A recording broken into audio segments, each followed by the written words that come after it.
Hello, everyone, and good evening. My name's Don Arleth, and you're watching World News Tonight here on TVP World. Tonight, we'll be looking at the U.S. elections, and we have breaking news. Joe Biden just dropped out of the presidential election. We'll also look at the war in Ukraine and safety in our region through the lens of changing political atmosphere across the Atlantic and, of course, here in Europe. But that's not all. Before we do that, let's take a look at the latest headlines. It's a background check. Joe Biden drops out of the U.S. presidential election. Ukraine sanctions Lukoil, effectively shutting off Russian supplies of crude oil to Slovakia and Hungary. Two Polish glider pilots make history, soaring over the world's second largest mountain. Russia launched a massive overnight drone and missile attack targeting Kyiv for the fifth time in 2 weeks. Our reporter in Ukraine, Oz Katerji, joins us live from the Ukrainian capital with the latest. Hello, Oz. So what can you tell us about the latest attack? Yeah, this is another massive overnight attack on Ukraine. As you said, the fifth in 2 weeks now. Now, the Ukrainian Air Force are claiming that they intercepted 35 of 39 drones. Everything that was heading towards Kyiv was successfully intercepted, and 2 cruise missiles. But it just goes to show, again, the amount that's coming across the border week in, week out just shows just how expensive those air defense costs are for the Ukrainian Air Force. Now, Zelensky again used this attack to appeal to his allies to let him use, well, particularly in Washington, to let them use long-range missiles target the air bases that these attacks are mostly coming from. He said our sufficient long-range capability should be a fair response to Russian terror.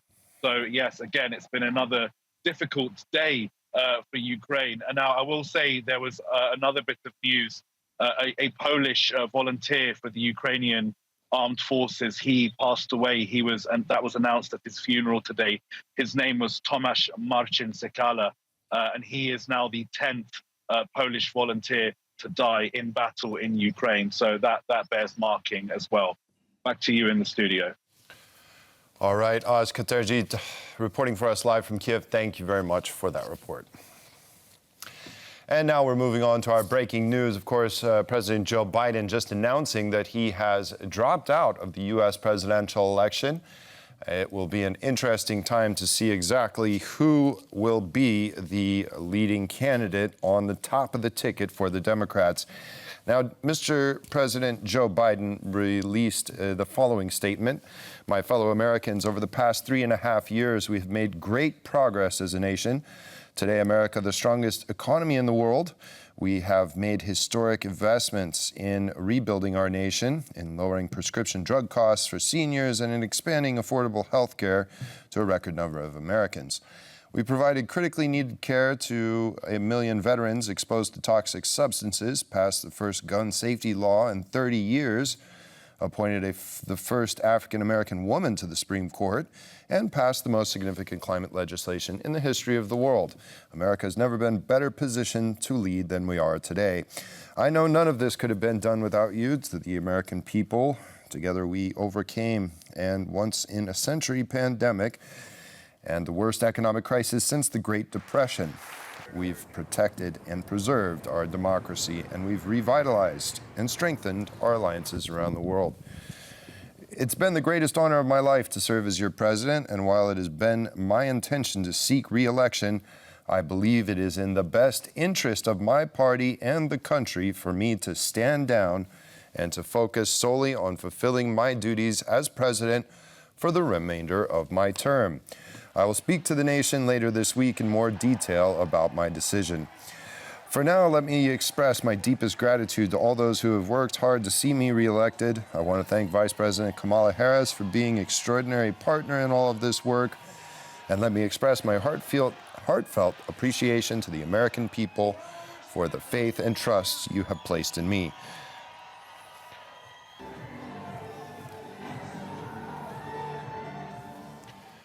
Now moving on, the Slovakian Prime Minister has told his Ukrainian counterpart that his country won't be held hostage by relations between Kyiv and Moscow.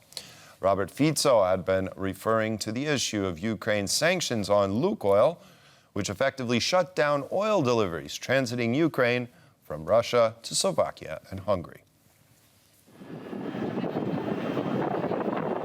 Both Slovakia and Hungary say they have stopped receiving oil from a key supplier, Lukoil. This is because Ukraine has imposed heavy sanctions on the Russian company. This halt in deliveries affects only those made by Lukoil via the southern part of the Druzhba pipeline, which passes through Ukraine and supplies the Czech Republic, Slovakia and Hungary. This is why Slovakian PM Robert Fico, in a recent phone conversation with Ukrainian PM Denis Shmyhal, said Slovakia, to quote, won't be a hostage to Ukraine-Russia relations. The inclusion of Lukoil on the sanctions list is just another example of senseless sanctions that do not hurt the Russian Federation, but mainly some EU member states, which is unacceptable. It is nothing new. The Prime Minister of Slovakia is just consequently going in the same direction. It has been a while. Slovakia under his government was one of the very few EU countries who still have close relations with Russia and buys from Russia.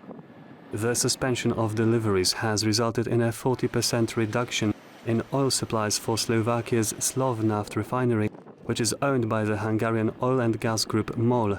This situation may also result in a suspension of Slovnaft's diesel supplies to Ukraine. This, in turn, would affect about 10% of Ukraine's fuel consumption. Fico has long been known as a critic of sanctions against Russia. After taking office for the fourth time last year, he halted direct state military aid to Ukraine. Unlike many other European Union member states, Slovakia does have certain exemptions, which give it more time to transition to alternative fuel sources after the EU imposed sanctions on Russian crude oil. The outgoing chief of EU diplomacy, Josep Borrell, visited Latvia in one of his final official trips, aimed at discussing the challenges present on the EU's eastern borders. The visit follows Borrell's recent trip to Estonia, where Kaja Kallas recently resigned as prime minister in anticipation of replacing Borrell as the EU's top diplomat. During his trip, Borrell met with the Latvian Minister of Defense to discuss regional security. Thanks to Andris Spruds for insight into the challenges Latvia faces as EU's external border. Latvia is a frontrunner in support to Ukraine and an example on defence investments. In light of Russian threat, EU has a strategic responsibility to work more together and enhance its defence readiness. Borrell also met with Latvia's Minister of Foreign Affairs to talk about the ongoing Russian invasion of Ukraine. Warmly welcomed in Riga by Baiba Braže, ahead of Monday's Foreign Affairs Council, stressed the need for more and quicker support to Ukraine and tackling sanctions circumvention. Highly appreciate Latvia's firm stance and visible assistance. Discussed also the challenging situation in the Middle East. Borrell's appreciation for Latvia's efforts in this regard showed in him emphasizing the importance of unity in the face of Russian aggression. He also underlined the need for more and swifter support for Ukraine. These words come amid this week's reports of Germany planning to nearly halve military aid for Ukraine next year, from around €8 billion to around €4 billion. Other European nations, however, remain fully dedicated to backing Ukraine. This week, the European Political Community Summit, hosted by the UK, was attended by multiple top EU leaders, who called for Europe to reaffirm its support for Ukraine and to unite against Russia's aggression. Israeli Prime Minister Benjamin Netanyahu is set to address the U.S. Senate on Wednesday. His visit to the United States comes amid growing domestic opposition to his leadership in Israel, continuous critique from the international community, and a rapid escalation of the conflict with Yemen in recent days. On Sunday, the first batch of draft notes on conscription was sent to the members of the ultra-Orthodox Haredi community. Yeshiva students have traditionally been exempted from compulsory military service, but the Israeli Supreme Court recently ruled that male students will be drafted. Israel's chief rabbis have officially instructed yeshiva students to choose prison over army service, and mass protests have followed. US columnist Patrick Hilsman spoke with TVP World about the impact the protests have had on Netanyahu's position. Netanyahu is very much seen as the representative of the settler community, and if he starts drafting people that are very religious, they see that as a very serious disruption of their way of life. For decades, they haven't done military service, and a lot of the communities that live sort of in an insular way do not accept military service. Demonstrators are also taking to the streets to protest the Israeli government's failure to secure the safe return of many hostages. On Saturday night, thousands marched in Tel Aviv, calling for a hostage deal and for Netanyahu to step down. Although President Biden has long been promising that a ceasefire can be reached soon, the negotiations have been painstakingly slow. Netanyahu has been delaying the talks and slow-rolling negotiations, despite Biden's attempts to broker a compromise. He might be waiting for a new administration to take over the White House, according to experts. For years and years and years, generations of Democrats have unquestionably supported Israel. Now, with the younger Democrats, that's completely changing. People are still engaged with Israel. They still see it as like a partner, but there's an understanding because people in Israel that are opposed to what's going on are very much in communication with people in America that are opposed to what's going on. So young Democrats cannot continue to have this unquestioning support for Israel. That is changing. And I think that what Netanyahu is doing is trying to make a play to the right wing and try and say, you have to pick sides now. Donald Trump has indicated that he would support Israel in eliminating Hamas in his recent speeches. When he was president, Trump moved the U.S. embassy to Jerusalem from Tel Aviv and had a good working relationship with Netanyahu.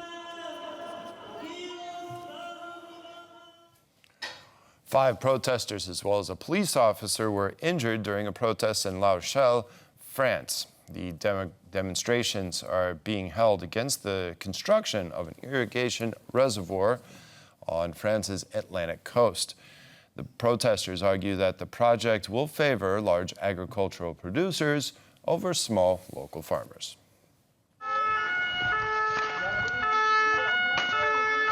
This smoke is the tear gas used by the French police against the protesters, even though authorities banned the protests. Climate activists have been gathering over the last few days in western France to oppose the agro-industry practices and the construction of water reservoirs for agricultural uses. I am here so that things change, that agriculture changes and that the way of life is much better respected, that we take living things into account. The basins are designed to store water in winter in order to irrigate crops during increasingly dry summers. Its opponents say, however, that they're useless if there won't be enough snow and rainfall during the winter. They also believe that storing groundwater in the open exposes it to evaporation and potential contamination. The consequences of irrigation are to produce more products, which are then exported abroad to countries like those in Africa, where their agriculture is destabilized. African farmers don't get subsidies. I, as an organic farmer, get subsidies. All conventional farmers do. Without them, we no longer profit. I denounce this system which is leading us to disaster, especially since it makes everyone ill.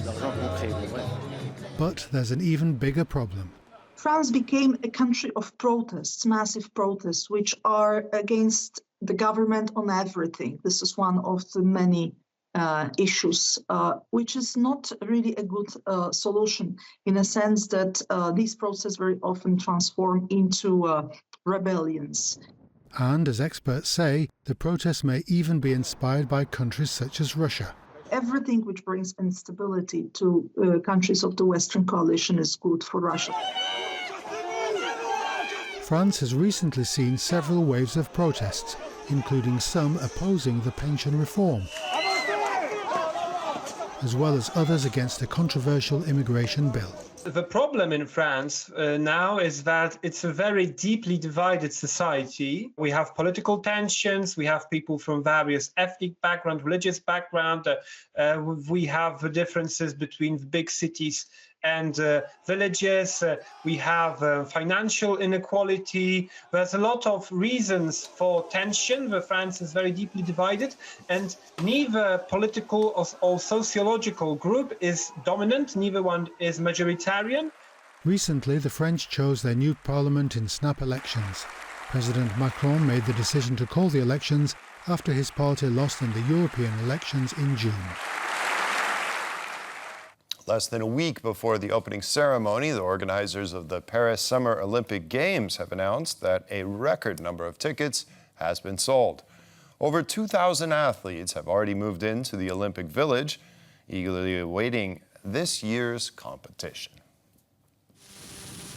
The current sale of over 8.8 million tickets to Olympic venues in France has already beaten the previous record of 8.3 million tickets set by the 1996 Atlanta Olympics. This year's Olympics will take place from July 26th to August 11th. For the first time in history, the opening ceremony will take place outside of a stadium. Over 10,000 athletes will board barges and sail through central Paris along the Seine. Nonetheless, security concerns continue to mount ahead of Friday's opening ceremony, which will be attended by huge crowds and world leaders. French authorities have been assuring of the event's safety, however. It's part of the objective to guarantee the security and to propose a fantastic celebration of the Games. We never diminish and reduce the ambition in terms of celebration. I'd start with the opening ceremony, but to have this kind of unique celebration, you need also to have a security plan very, very strong, and that's the case. Due to the high risk of potential hazards during the opening ceremony, the number of spectators was reduced from 600,000 to 326,000. Limits, however, have not only been imposed on the number of spectators. After the IOC upheld its ban on the participation of Russian and Belarusian athletes who support Russia's unlawful aggression of Ukraine, French authorities have denied a significant number of Russian journalists access to the Olympic Games out of caution and fear of potential espionage. A greatly reduced number of Russian and Belarusian athletes will compete as neutral participants and only in individual competitions. Athletes from these countries may attend the opening ceremony only as spectators. Two Polish pilots, Sebastian Kyiv and Sebastian Lempart, have flown over the summit of the world's second highest mountain, K2, in a glider. They have made history as the first people to complete such a feat. 8,611 meters above sea level, with temperatures as low as -50 degrees Celsius during winter, and with wind speeds comparable to those of hurricanes, K2 is widely considered the second deadliest peak in the world. 1 in 4 climbers who attempt to reach the summit die. But there's a different, much safer way to see the view from the top, from inside an engine-less aircraft called a glider. Two daredevil Polish pilots decided that this is how they want to witness the beguiling skyline of the Karakorum range. One of them is Sebastian Kyiv, a 51-year-old physician and the best glider pilot in the world, according to an official ranking by the International Gliding Commission. One thing is already sure, that almost everybody in Pakistan now understands what is gliding, what is the glider.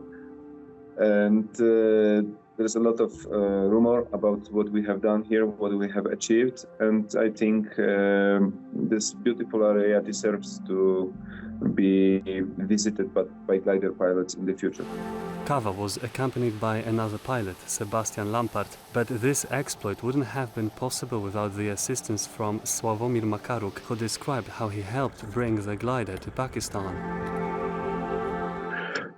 By car and driving 9,000 kilometers from Bielsko-Biała to Skardu, across the whole Europe, then Turkey and Iran, and almost 2,500 kilometers in Pakistan. Pilots Kyiv and Lempart said they were lucky, as temperatures have been at a mere -14 degrees Celsius, whereas normally they tend to hover between -30 and -40 degrees Celsius at this time of the year. A seasoned mountaineer Oswald Pereira, who has conquered K2 and 4 other 8,000ers, hailed the glider flight as yet another impressive achievement of Polish mountain explorers. We have in our blood a special determination for exploration. We have skiing people that ski down from 8,000ers, super strong climbers, and right now we have also a pilot that flies over 8,000 meters. It doesn't seem like the glider crew will rest on their laurels. Kava has already said the Pakistan expedition is not yet done and that they will be looking to come back next year to explore the Karakoram summits further.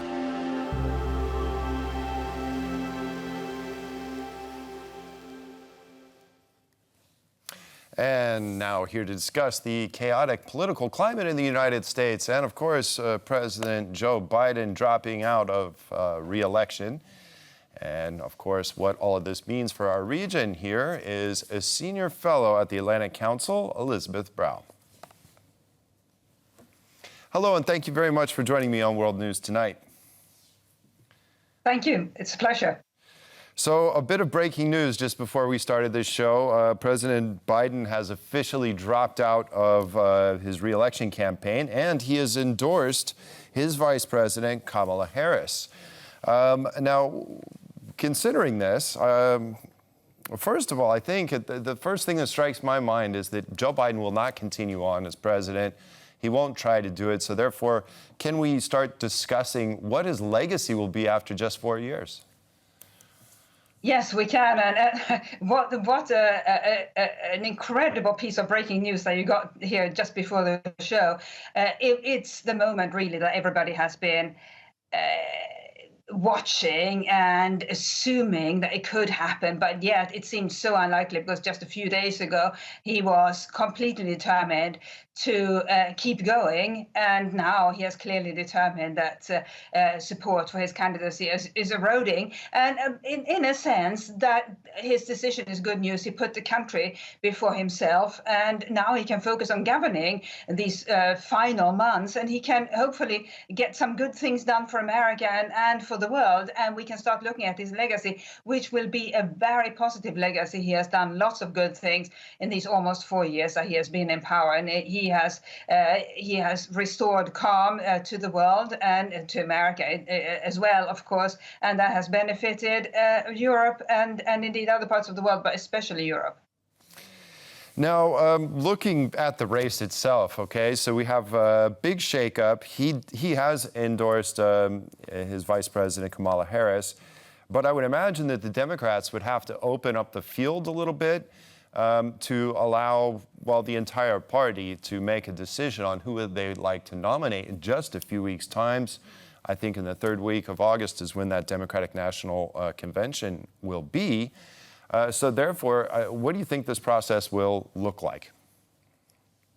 Everything is up in the air once again. And we should remember that the way running mates are nominated in America is they're not nominated by the party, they're nominated by or selected by the nominee. So the Democratic Party has not chosen Kamala Harris for anything relating to the White House or the presidency. Joe Biden chose her as his running mate in the previous election, to the 2020 election, and once again in this election. So now we'll see whether the Democrats want her as their nominee for the presidency or whether they want somebody else. And there are a number of others in the Democratic Party who are very talented and arguably more talented and more likely to be able to win against Donald Trump than she is. Well, right. The polls indicate that she only has about 30%, which seems quite low. And the party does need to bring in somebody that can defeat President Trump in the end. I know that the Democratic National Committee has been having tons of polling done, and they're privy to that information. However, it'll be interesting to see. Now, in terms of money, because that's really important here, and I know that that was part of the why the decision for President Biden took so long, because he has raised a significant amount of money for his re-election campaign. So what happens to that money? Can it be, I don't know, can it be passed on to Kamala Harris, or can it eventually find its way to another candidate? Well, we are in uncharted waters here. This is such an unusual situation, and I think what will happen, because there is really no precedent to build on, what will happen is that the donors will have conversations with the Biden campaign, and there will be some sort of gentleman's agreement about whether the money should be given to whoever becomes the candidate or returned to the donors. But again, this is not what usually happens. Usually, you give money to a particular party on the basis that that party has already selected a nominee, and your party's your donation is for your party's nominee, and all of that is no longer the case. So again, I think there will be quiet conversations between the major donors and the Biden campaign. You know, if you donate $10, obviously there won't be a conversation. But he has had a number of very large donors, very major donors, and they will want to have a word, have a say in the decision about how their money is used. Right now, we have a tweet from President Biden, I believe, speaking about Kamala Harris. Let's see if we can get that up. So, my fellow Democrats have decided not to accept the nomination and to focus all my energies on my duties as president for the remainder of my term. My very first decision as the party nominee in 2020 was to pick Kamala Harris as my vice president, and it's been the best decision that I have made. Today, I want to offer my full support and endorsement for Kamala to be the nominee for our party this year. Democrats, it's time to come together and beat Trump. Let's do this.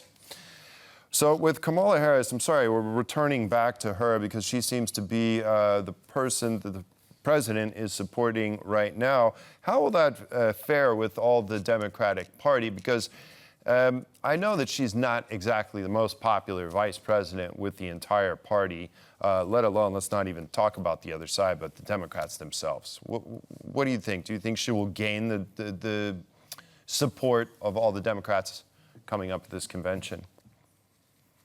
Certainly not all the Democrats. I remember Kamala Harris when she was a prosecutor in California. When I was living there, she was very good as a prosecutor, but that's very different from being a skilled politician. And she is just not a natural as a politician. So she hasn't managed to win the country over in her 4 years as vice president, and now she has to really spurt to be able to win over her party. And there are a number of leading lights within the Democratic Party who are more talented as politicians than she is, and they will want a go at this too. And what really matters to the Democratic Party is not doing anybody any favors. And yes, she's in pole position because she was the running mate, but that doesn't give her some sort of primogeniture right to become the presidential nominee. What matters is that within the Democratic Party, it's clearly that they want a candidate who can beat Trump. And we'll see, I think, several names coming forward, putting themselves forward, having others put them forward within the next few hours and days. Now, in terms of policy, before we finish here, because we're almost out of time, of course, from our angle, we need to look at the policies that would be enacted in terms of relations here with Europe, with NATO, the war in Ukraine. We've been talking a lot about that lately with speculation as to the Republican side. But here in the Democratic, whoever becomes the presumptive nominee, I would expect policy wouldn't change that much towards these areas that are so crucial to us. It won't. It certainly won't if Kamala Harris becomes the nominee, because she's not a foreign policy person. Joe Biden prides himself on being a foreign policy expert, and he has a very strong track record as a foreign policy expert. So what she's likely to do if she becomes the nominee is to essentially assume his position, simply because she doesn't have strongly held positions or indeed a lot of experience in foreign and security policy herself. Now, when it comes to others, that may be less the case. But the strong contenders for the likely candidates, I should say, for the nomination at this moment are all people who have made their names in domestic politics in the U.S. Gavin Newsom, Gretchen Whitmer, Pete Buttigieg. They are not foreign policy experts, which means that they are likely to essentially continue Joe Biden's course if they become the nominee, and indeed if they win the election. And finally, one very last question, I promise. Is this a good thing for Democrats that Joe Biden is stepping down and some potential new face will step in as president of the United States, or a presumptive nominee? It was inevitable. The criticism of Biden and his slipping standing with the American public was becoming untenable. So it was just a matter of time before he decided that it was time to step down. Unfortunately, it's coming unfortunately for him and for the Democrats, it's coming quite late in the game. But there is still time for them to recover and hopefully for them mount a good campaign. But there was simply no other way out for Biden, and unfortunately put the country ahead of his personal ambition and bowed out today. Well, we certainly are looking forward to a vibrant turn of events here. Of course, many things can happen over the next few months. Senior Fellow at the Atlantic Council, Elizabeth Brow, thank you very much for joining me tonight. Appreciate it. And that's all the time we have on this edition of World News Tonight. Thanks for joining us, and we'll see you next time.